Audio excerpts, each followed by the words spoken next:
Chers amis, bonjour. Nous sommes le jeudi 29 août 2024. Il est 9h30. Quelques news de l'Arménie, de l'Artsakh et de la diaspora arménienne.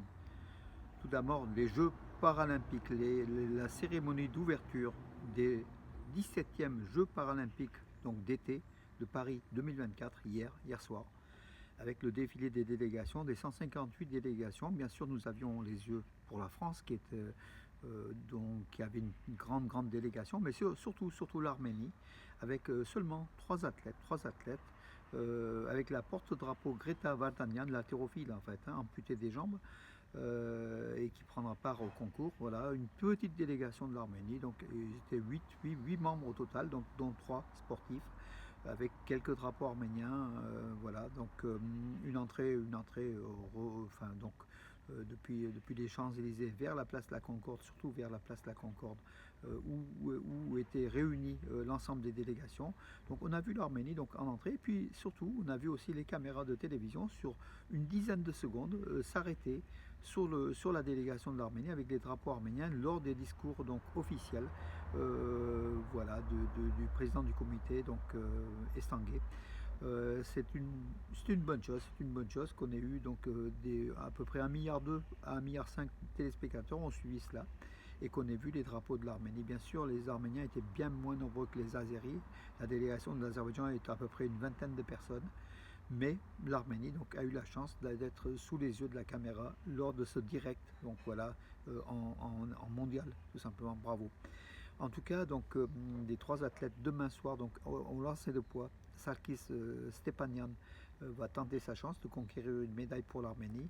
Ça serait une première. Voilà, donc on attend donc ces Jeux paralympiques, donc demain à partir de 18h au Stade de France, sans doute sur France 2, donc ça sera en direct, on verra.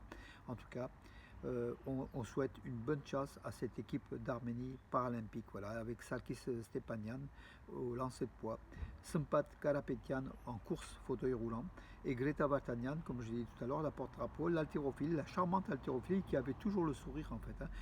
Je crois qu'elle avait été victime de cette amputation lors du séisme de 1988 à Gubli, puisqu'elle est originaire de Gubli. En tout cas, on souhaite toute sa chance à cette équipe d'Arménie. Il y a assez nombreux supporters quand même, il faut le dire. Aujourd'hui, il y a une mobilisation pour les JO de Paris 2024 de la part des Arméniens avec des drapeaux arméniens. Il y a une mobilisation aussi pour ces Jeux paralympiques des supporters arméniens avec des drapeaux arméniens. Bravo à eux en tout cas.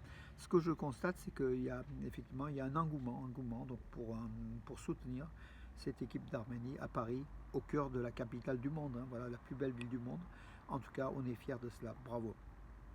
Entre-temps, le vice-champion olympique d'Arménie, donc, qui a été volé de sa médaille lors de la finale face à l'Iranien en lutte gréco-romaine à Paris 2024 dans les 97 kilos, Arthur Alexanian, par une erreur d'arbitrage grossière, il a fait appel. Donc son équipe a affirmé qu'il a fait appel au tribunal sportif arbitral de Lausanne en Suisse. Donc on verra pour lui restituer la médaille d'or qu'il mérite. On ne sait pas si le CIO va le faire. En tout cas, l'Arménie mériterait cette médaille d'or. Voilà. L'US Open, malheureusement, comme j'ai dit, je crois hier, Elina Vanessian, sous les couleurs de l'Arménie, a été éliminée dès le premier tour donc, de cette US Open. Également, Karen Khachanov. Elina Vanessian, numéro 51 mondial, a été éliminée face à la joueuse numéro 21 mondiale, la brésilienne Beatriz Haddad Maia. Voilà, donc en 3-7. En tout cas, on souhaite un bon avenir pour cette Arménienne de 21 ans qui concourt désormais. Elle a laissé le drapeau de la Russie pour prendre le drapeau de l'Arménie. Bravo à elle. Elina Avanessian, beaucoup d'entre vous l'aiment parce qu'elle est charmante, tout simplement. Voilà. Et puis elle représente le dynamisme, la jeunesse et toutes ces valeurs du sport. Toujours en sport, donc terminons par le sport, mes amis. Diklan Balserian, l'international arménien de Slovan Bratislava, le club slovaque. Il a qualifié, donc Slovan a gagné 3-2, il a qualifié dans les dernières minutes du match, il a qualifié son équipe de Slovan Bratislava pour les phases de poule de la Champions League, la Ligue des Champions. Voilà, bravo, c'est un exploit, ce but vaut de l'or en fait, de Diklan Balserian, l'attaquant de l'équipe nationale d'Arménie. On aimerait qu'il fasse autant d'exploits au sein de l'équipe d'Arménie, où ces derniers temps il est plutôt discret, donc il va souvent balle au pied, mais il n'arrive jamais à son but. Voilà. Mais là, avec Slovan Bratislava, il a des réussites. Bravo aussi à Diklan Balserian, et je sais qu'il y a des supporters, beaucoup d'entre vous l'aiment et le suivent régulièrement. Voilà, cet attaquant de l'équipe d'Arménie qui joue dans le championnat slovaque à Slovan Bratislava, donc on va le voir en Ligue des Champions. L'Ouzbékistan construira une usine textile employant 1 millier de personnes à Stepanakert. Voilà, donc les liens entre l'Azerbaïdjan et l'Ouzbékistan sont concrétisés par, c'est le monde turcophone, hein, sont concrétisés par cette construction future d'une usine textile dans la capitale de l'Artsakh occupée, la capitale arménienne de l'Artsakh occupée par l'Azerbaïdjan. Disparition en prison, donc ça fait quand même pas mal de disparitions, hein. Ils disparaissent souvent en prison, hein, les détenus de l'attentat du 27 octobre 1999 qui avait décapité le monde politique de l'Arménie avec le premier ministre arménien Vasken Sarkisian, le président du Parlement Garen Demirjan, et puis d'autres 7 personnalités éminentes de premier rang qui avaient décapité. Donc les auteurs de cet attentat, des survivants, des quelques survivants, croupissent en prison pour ad vitam aeternam, en fait, à perpétuité. Donc là, Ashot Knazian, 64 ans, a eu le cœur s'est arrêté, il a eu un malaise, et puis il est mort dans la demi-heure qui a suivi. On ne sait pas comment et pourquoi.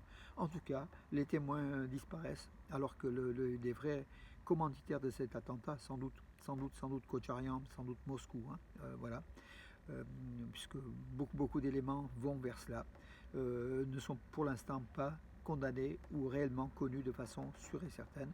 En tout cas, il y aura une révision de ce procès à la demande de l'épouse d'un des victimes de cet attentat.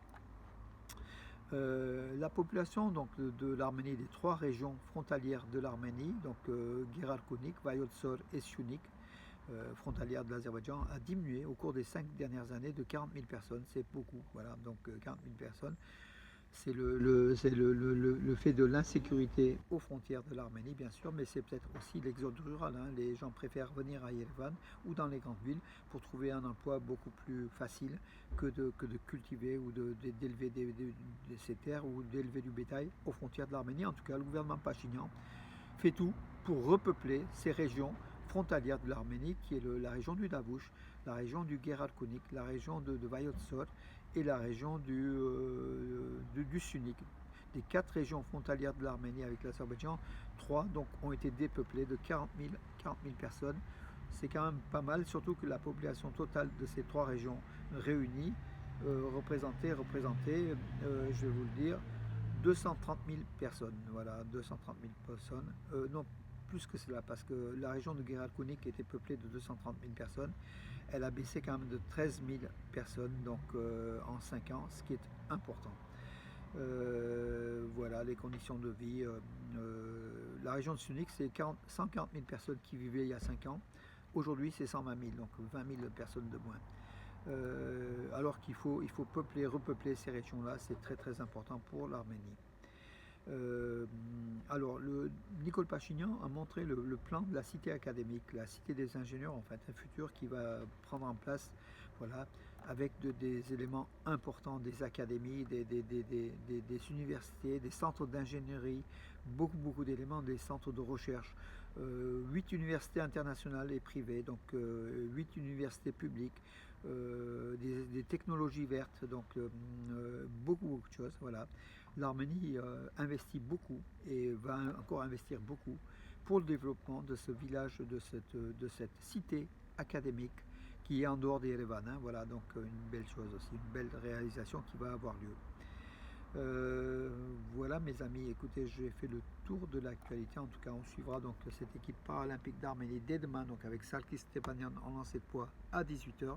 Et bravo à toutes les associations, à tous les supporters de l'équipe d'Arménie paralympique. Voilà, ils méritent. Et hier, voir les couleurs de l'Arménie nous a fait chaud au cœur, surtout par ces personnes vraiment qui nous donnent l'exemple comment dirais-je, de dynamisme, l'exemple de la lutte, de la volonté du peuple arménien de résister. Moi, j'ai interrogé, donc on a vu à Yerevan Sarkis Stepanian, qui était un commando d'élite de l'armée arménienne, qui a perdu les 2 jambes et un bras, et qui continue malgré cela à faire du sport de haut niveau, là, et c'est un combattant, un guerrier vraiment, puis un as, un champion de tir, Kalachnikov et autres tirs, et puis un homme très fort, tant dans la tête que dans le corps, qu'on salue mes amis. Bravo, bravo à tous ceux qui, sous les couleurs de l'Arménie, font progresser donc le sport et puis toutes les valeurs qui lient les nations, les peuples. Et l'Arménie fait partie de ces peuples dans la charte, dans le grand concert des nations européennes et mondiales. Voilà mes amis pour aujourd'hui. Je vous donne rendez-vous à demain et bonne journée ensoleillée. Aujourd'hui chaud, très chaud. Voilà, on s'est mis un peu dehors. On va rester dehors tard le soir. Voilà mes amis, bonne journée.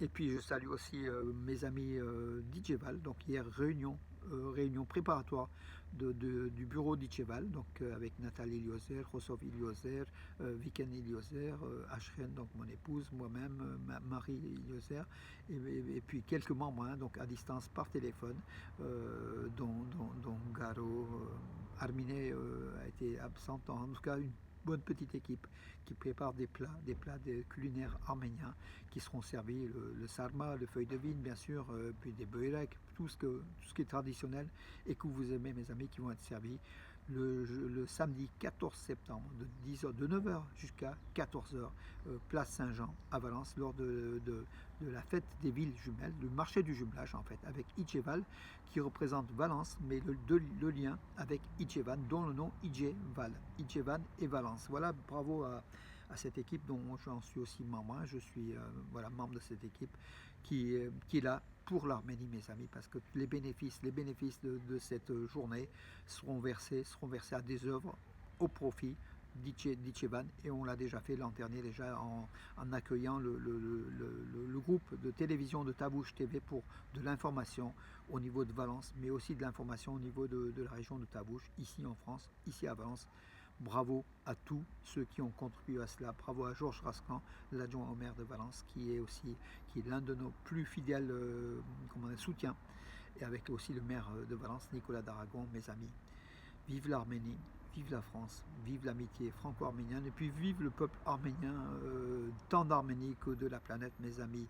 Unissons-nous encore davantage derrière la bannière de l'Arménie, et puis ici en France, fiers aussi du tricolore arménien qu'on défend bec et ongles, mes amis. C'est notre pays, on l'aime, la France, amie de l'Arménie, on aime l'Arménie du cœur. Voilà, 100% arménien, 100% français. Merci Charles.